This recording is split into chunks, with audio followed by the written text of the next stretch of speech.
Hi, I'm Adrienne with A Child's Light, and I wanted to just kind of bring up to you today an idea. An idea that maybe, if it's even possible for you, to find a new way to approach your child's challenges at school or at home or in life. So take an empowered approach, an empowered way. Try something different maybe. I'm just throwing this out there to you as an idea. So you think maybe you might say to me, well, I don't know how to get started in that. What do you mean, an empowered approach? Like, what do you want me to do? Well, here's what I want you to do.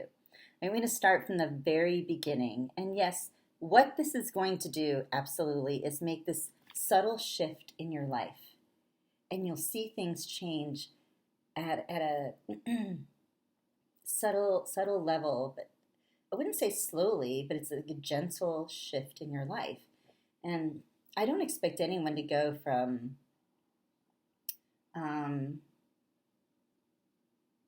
level A to level Z in a second, or even a day, or even a week.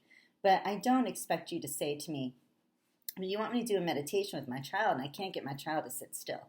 There are so many ways to be in the present moment. Because to me, mindfulness isn't meditation, and meditation isn't mindfulness. There are so many definitions to all of it. There is no right or wrong way. Everything just is. And what I mean by that is, everything is the process that you choose it to be. Everything benefits your life in the way you choose it to benefit. It's all your choice. And you are the parent. You hold the space, the environmental space that your child lives in. And as your child goes to school, the teacher holds the environmental space that your child is in. Your child holds its own space right here. And so what you're choosing to share with your child is either an environment that is conducive to allowing peace, confidence, inner connection, creativity, and inner empowerment that allows them to be themselves and speak up from their truth, or something in between, or not. So you're either doing that, or you're doing something in between, or you're not. And so we're all somewhere in there as parents, right? And nobody and nothing is perfect or better than the other, because everything, honestly, truly, is perfect just the way it is. Everybody is right where they're meant to be. And you can't get it wrong. You can't get it wrong. That's what's the best part of it all.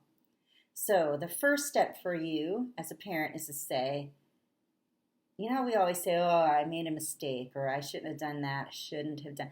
Don't should on yourself anymore. Don't say that you made all these mistakes anymore, because really, all you did was the best that you could in that moment. And that's perfect. And so the same goes for your kid. Why is my kid acting that way? He shouldn't be doing that. She should be, well, they're doing the best that they can in that moment, just like us. So no judging them either, right? So everything is as it should be, or as it's best right now, not as it should be. And what I would like to just say to you is, I'm going to invite the idea for you to start at the very beginning of this. So let's start at creating a creative space. And within that creative space is also finding our inner connection. When we find our inner connection, then trust and confidence is built within ourselves and within the world. Because if everything is within us, and if we build trust within ourselves and inner confidence, and we create this creative space for ourselves, and I'm talking about, when I talk about ourselves, I mean our kids too. Then we're in our inner empowerment. We are feeling it, being it, doing it, walking it, living it. And it's so subtle that it just happens. Yeah, it really does. And I'm not telling you that it's going to shift like that and it's going to be perfect forever and ever, amen. Excuse me. No, because it won't, because you're going to have the ups and downs anyway. But what I am saying is that it will shift and you will notice. if it's something, and I'm going to say if it's something that you really believe in, or not even believe, what's the right word? If it's something that you know deep inside of you, that's the phrase. Something that you know. And we all do know this. It's just a matter of whether we are aware of that or not right now. So in this moment, I am going to say it now. I invite you to either sit down and jot down, brainstorm some ideas with yourself, and then bring it up to your child or your family later, or do this with your family together and come up with some kind of creative pursuit that you can do with your child or with your children. So maybe that's going out into nature more, or doing it if you don't now. Maybe that's doing painting, drawing, clay work, picking up scraps of things and making something together. Maybe that's painting a mural on your wall in your house. Maybe that's cooking together. But really set an intention of some kind of creative outlet. Maybe it's building a tree house. I mean, I don't know. Your family has its own creative pursuit. Brainstorm. And you can do one every single week and commit to it every week, or you can do one different one every week, whatever works for your family. You can even choose creative endeavor as play. You can play. Everybody gets in and plays together. And you can set it up at the same time every day, or you can just say every Saturday we play. Every Saturday we paint. Every Saturday we go hiking. Every Saturday we swim. Every Saturday we walk in nature and pick up leaves and make a collage. Whatever it is. Every Saturday we plan a new creation. But just kind of put it into your life somehow. Excuse me. And the beautiful thing is that maybe you are already doing that. Then add another. Because if you are already doing that and you're watching this video, then you need to produce more creative moments. And the reason why I say creative moments is because when we are creating something, we are allowing our imagination to open up. We are allowing the voices within ourselves to speak through our imagination. It's fun, it's joyful, it's peaceful, it's quiet time, it's loud, it's all of the above. You're physically moving while you're doing it, you're being still while you're doing it. It is creative. Being creative builds our inner being and creates our inner being to speak to us. So this is why I say choose a creative pursuit. That's the very first step. Really. Like in the classroom, this is what I would do in the classroom. So we had circle time in the morning, or you can call it a classroom meeting. It's all the same thing. We would sit down and we would all first sit down and say hello, good morning, and greet, and hug, and shake hands, and do different hello things. And then we would do a meditation. But before I ever introduced them to a meditation, we would listen to chime and talk about that. So we would listen to music. That's another creative pursuit.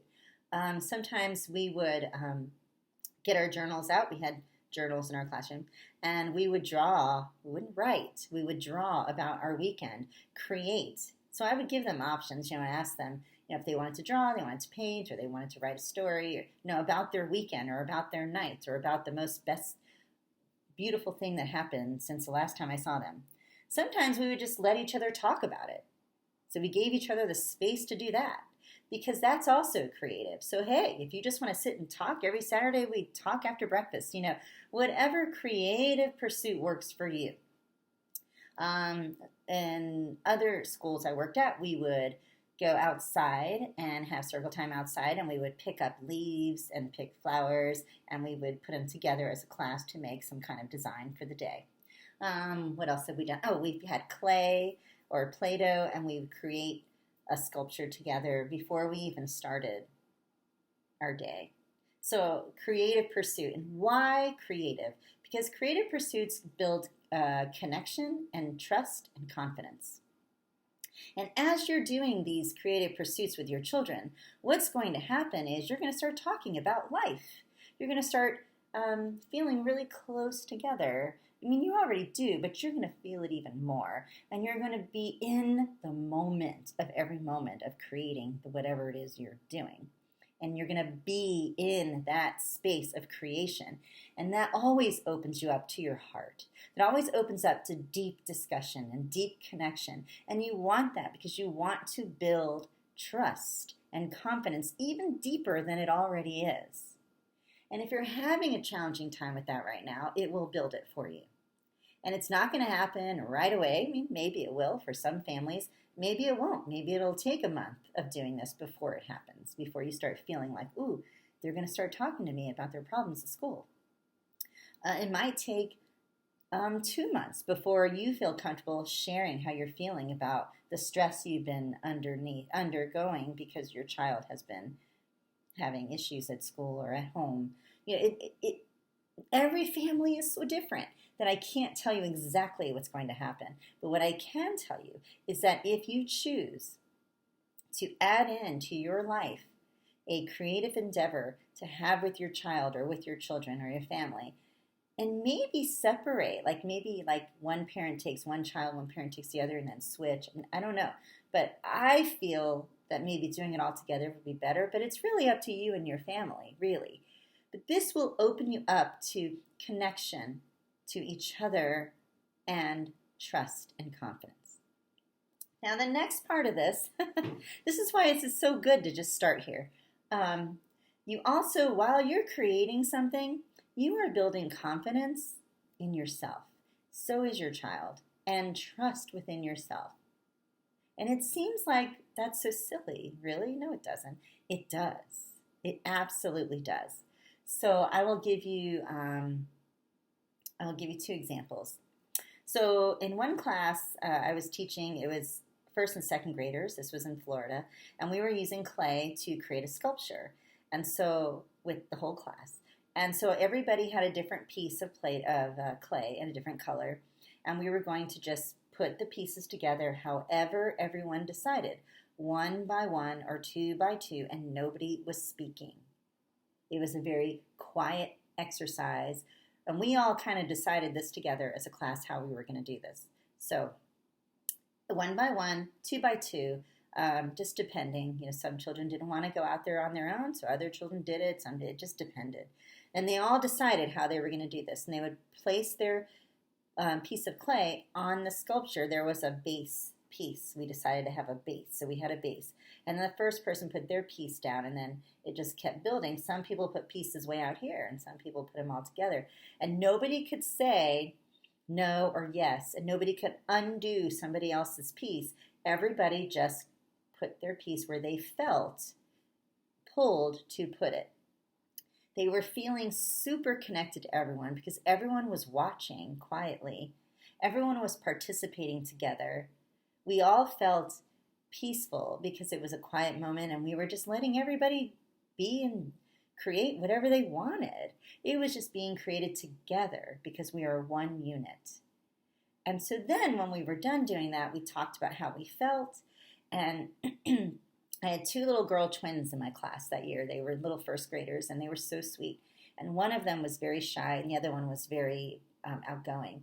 And so the outgoing one said, "Oh, this was so much fun. I loved it." And the really shy one didn't really say anything at first. So then after many children shared, she decided to speak, and she said that she felt safe. Those were her words, and I felt so honored. I said, "You felt safe? Wow, I'm so happy that you felt safe. Why is that?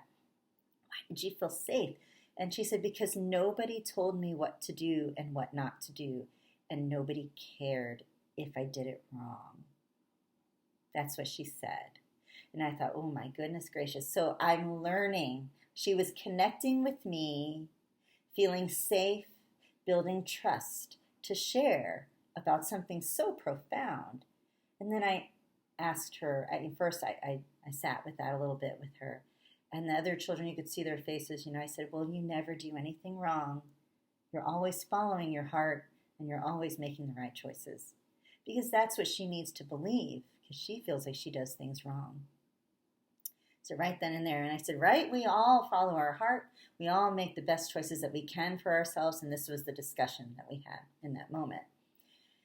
And so then when we did the activity again, as we would just take it apart after the week. This is what we decided as a group. We would leave it like that for a week, and then we would take it down and then do it again another time.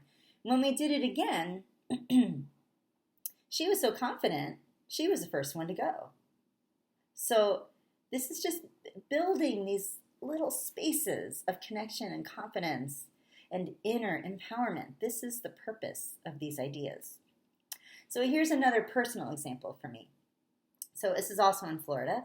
I painted a mural on my house, on my apartment wall.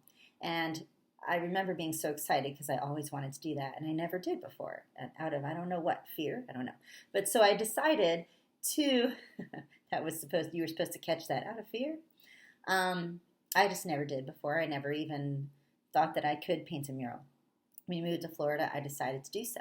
I found a picture and I had this inspired action, like, oh, paint that on the wall. So I got up and I started drawing it on the wall right then. And my daughter came out of her room and asked me, what are you doing? I said, I'm drawing this on the wall. I'm going to paint it. She goes, oh, yay, me too. And so she ran into her room, got a pencil, and started drawing on her wall. She drew other pictures, not what I was drawing. She drew her own. And we drew for the whole rest of the day, not together on the same mural, but she drew where I could see her and she could see me. And I was drawing, she was drawing. We would look at each other and smile every once in a while. So there was this quiet connection going on. I gave her permission to do something that was incredibly enjoyable for her, but also for me. And I had so much confidence that I have sent this mural out to many, many, many people in my life. Since then, sharing this mural with people that I never would have done before, but I felt so confident in it. And why? I can't tell you why. It doesn't even matter why. It's just because I did this work with her and we were feeling so much joy. And so, of course, we didn't finish the painting all in one day. This continued. And we continued to do this. There were a couple of times she came over and helped me paint my mural, and I went into her room and helped her paint hers. So we did work together a little bit, but mostly we did it on our own, looking at each other and sharing and giving thumbs up and being silly and running over and hugging and tickling and going back and doing our work. But we were creating connection and building more trust within ourselves that, hey, we can do this and we rock and it's awesome. Just giving us space gives us the acknowledgement to do that. So those are just two little examples. And they may seem very minimal. They may seem so small. But things don't have to be big. That's the key. Tiny little seeds planted that make the big tree grow. And when we shine the light of love, it blossoms. So I'm just giving you this opportunity to take this idea and run with it with your family. And then let me know how it goes. So please, please come back and let me know how it goes. You can email me, you can write under this video and post it. You can message me, private message me. I just am so excited to hear what you think or feel about this, and then what you choose to do, and then how it works out. Well, I can't wait to hear from you. Super excited for you, and I think I'm going to lose my voice, so I'm going to stop talking now. Have an amazing day and enjoy your creative moments with your children. Bye now.